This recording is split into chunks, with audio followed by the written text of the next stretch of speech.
I'm Frank Argoti Freire. I'm the founding president of the Latino Action Network. We were founded in 2009, and one of the first things we did was we realized we needed a legislative conference every year so we could inform our community about some of the latest things going on and different positions that we're advocating for, et cetera, et cetera.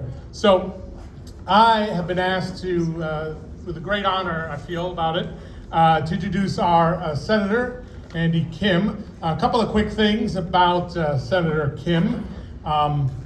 Well, he's a big advocate of Ukraine, and if you've been watching the news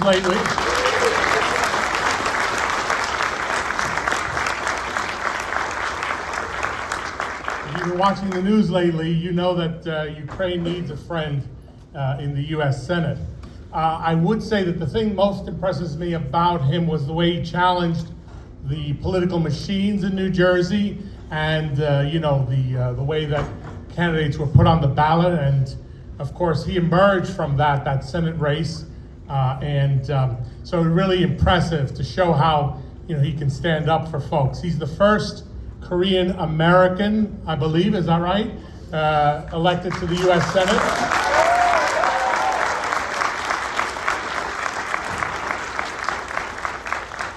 Big proponent of immigrant rights and women's reproductive rights.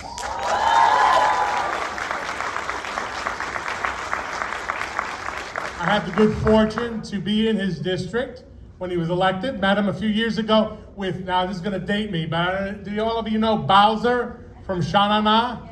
All right, well, Bowser is the person who introduced him. So anyway, all right, well, I'm not Bowser and I can't sing, but I do, that's right, Chris is giving me that. So without further ado, I welcome our Senator, the distinguished Andy Kim. Thank you, Senator.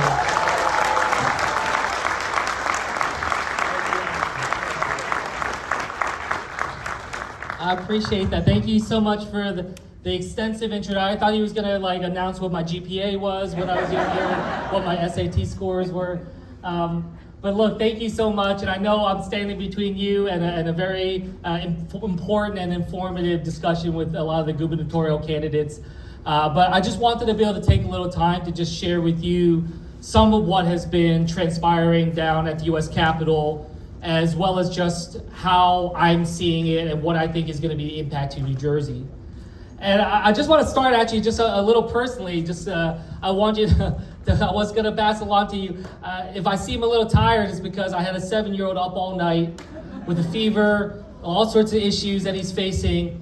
And I was thinking about it today in terms of whether or not I can take him to the doctor later. And I share that with you because right before I came here, I was over in Red Bank at a health clinic that provides free health care to the community.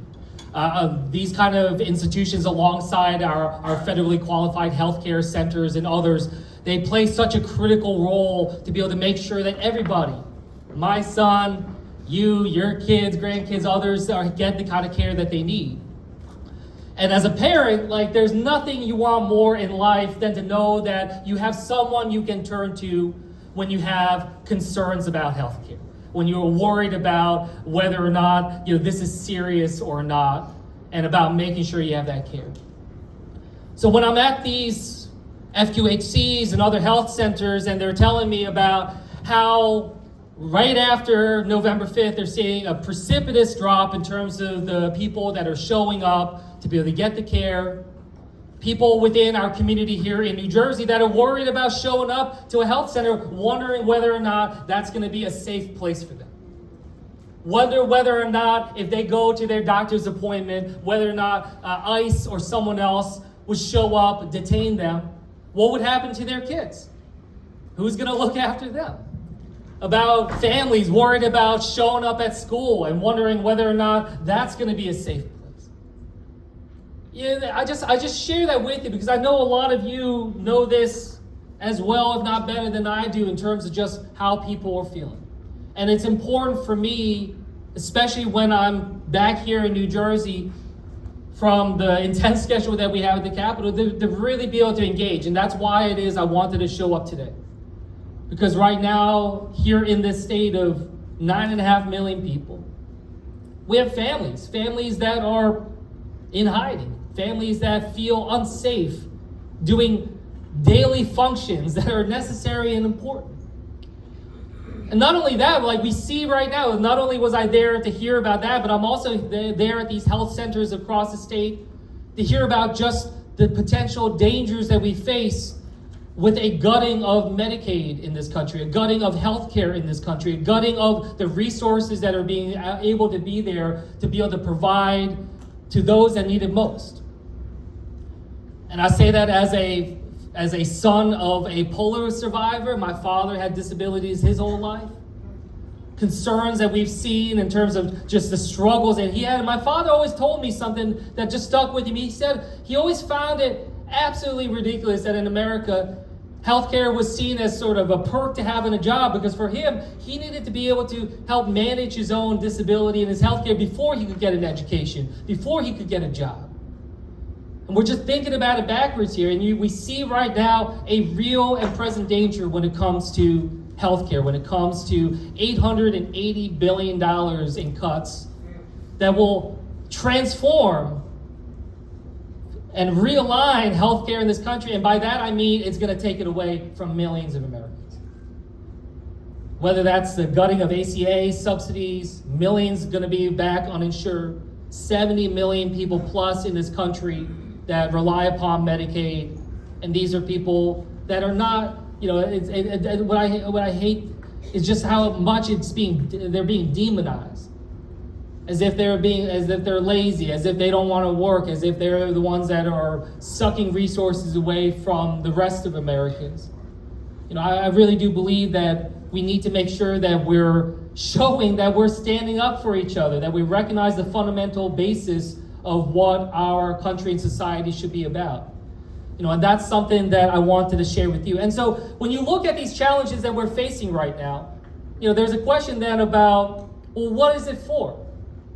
What is on the other side of the equation that is, pushing this type of action that we see as so detrimental? And we see that very much coming at this, again, from a weaponization about being able to provide a different vision of what our country is there for and who it serves. And we see very much a vision right now of taking away these resources, of demonizing these families, and be able to provide that resource back to those that are the wealthiest, most well-off, well-connected in our nation. So I just wanted to just put it in stark terms to you about where we're at right now. And why that's important for so much of what we're talking about here is because it gets down to the fundamental sense of what does plurality in America mean in 2025. Last year was my family's 50th year in this country. My parents immigrated to this country 50 years ago. And we're proud of that.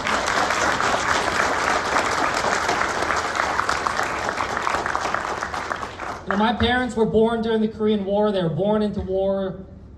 They grew up in poverty. My mom lost several of her brothers and sisters during childhood to hunger and famine and disease.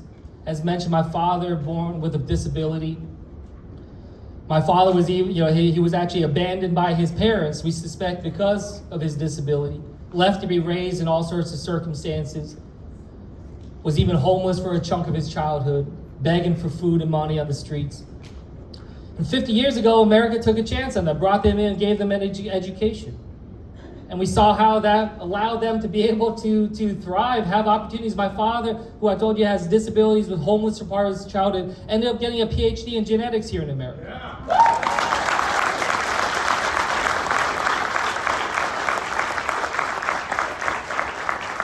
Prior to then, as someone who saw great scientists of the generation before him nearly eradicate from the world the polio virus that plagued him, he then tried to cure cancer, Alzheimer's, tried to come up for cures and vaccines. So some of the great challenges that we face, and we see now how that is brought into question, how that is being denigrated right now, how research funding is being cut off for resources, being able to try to help Americans be able to navigate some of the challenges that we face.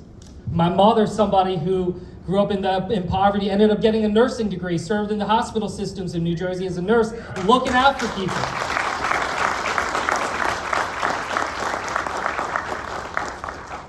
And what was interesting, I asked my parents, why'd you come on over here? Because they didn't know, when they came here, they didn't know anybody else in the entire Western Hemisphere of planet Earth when they came here. And, I asked them, why'd you come? And what they said to me just stood out to me. They said, we did it because we knew that here in America, we could guarantee that the family that we raised, that you and your sister, that you would have a better life and more opportunities than we did. That was it. That was the promise of America. That was their American dream. It wasn't about, making $1 billion and being able to build rocket ships to outer space. It's not about greed and narcissism. It was about stability. It was about a sense of opportunity that anyone can be able to provide. And look, it was powerful for me to have my parents in the gallery of the Senate when I'm getting sworn in as the first Korean American ever in the U.S. Senate. I'm the first. Thank you. I was the first Asian American in the U.S. Senate from the entire East Coast of America. And I look forward to one day not being so unique and trying to make sure that we have a government that looks a lot more like the rest of America. It's important. So I'm looking up, I'm seeing my parents, how proud they were, but right next to them were my two boys. I've got a 7-year-old and a 9-year-old. Two troublemakers. But I look at them, and when I was getting sworn in, and I'll be honest with you, I just felt a heaviness in my heart. Despite it being such a moment of joy for me and my family, being sworn in there and thinking about, all I want for my kids is the same thing that my parents want for me. All I want for them is to be able to say, I guarantee you that you will have a better life and more opportunities than me. But I look around at all the craziness that's happening right now, and I don't actually think I can look my kids in the eye and say, I guarantee you. And that's why I'm doing this work. That's why they're doing this work, is because this is unfortunately a moment of immense consequence in this country. And it is a moment that we have to stand up to. We cannot shy away from it. There's so much at stake. And I've said this before months ago, regardless of what was going to happen with this election, that the next 4 to 5 years will shape the next 4 to 5 decades of this country. And unfortunately, that statement still holds true. But the question of where it lands is still undetermined. So I'm grateful that all of you are showing up. Grateful that you're taking on these roles. That you're coming out to listen, to be informed, to go out and act. And I want to be there alongside you. Because this moment, I'm standing before you as a U.S. Senator, but I'm also standing before you as a father that is terrified about what kind of America my kids are going to grow up in. And I refuse to believe that they are doomed to grow up in a broken America. I refuse to believe that the chaos that we've seen over the last few weeks is just a new normal for America. But it's not going to change on its own. So yes, I'm going to go right back down to D.C. tomorrow and do everything I humanly can to be able to fight for the kind of future that my kids and your families deserve. To be able to make sure that families here in New Jersey and across the country, that they don't have to live with that fear hanging over them like a sword of Damocles, always worried that any moment could be the moment that transforms and tears them apart. That we can have the kind of care that is there for each and every single one of them, so that when they are in their times of need, as I've seen in my own family when it comes to healthcare or anything else, that we can be there for them. So that's my promise to you. And I can't do it alone. And so, my team, we are doing everything we can to go across this state to try to learn. I come before you with a lot of humility. I don't know every corner of this state in the way that I'd like to.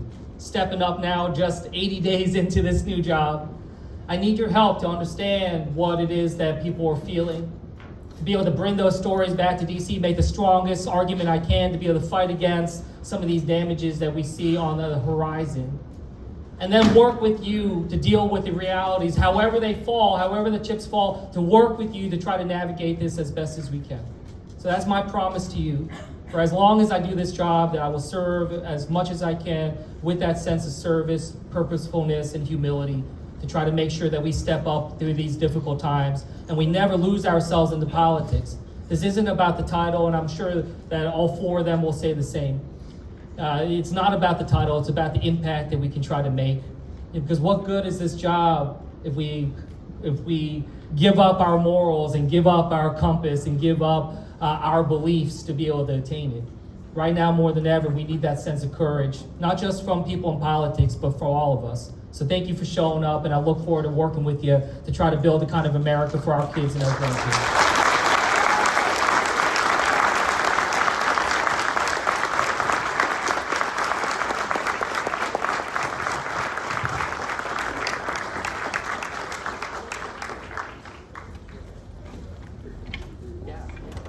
Where would you like?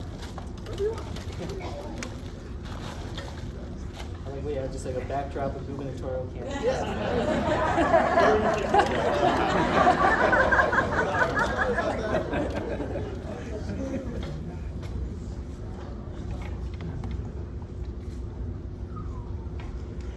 Thank you. Thank you so much.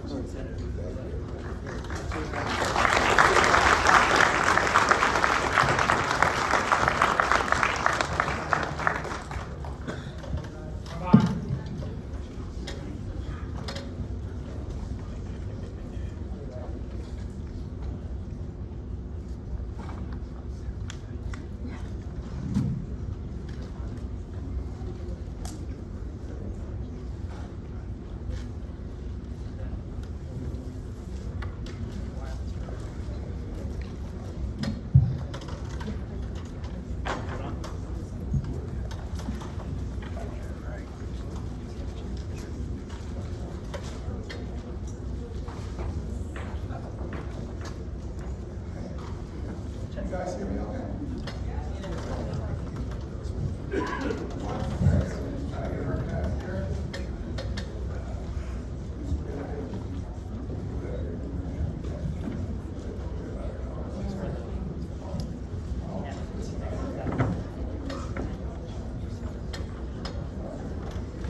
Speak a little louder.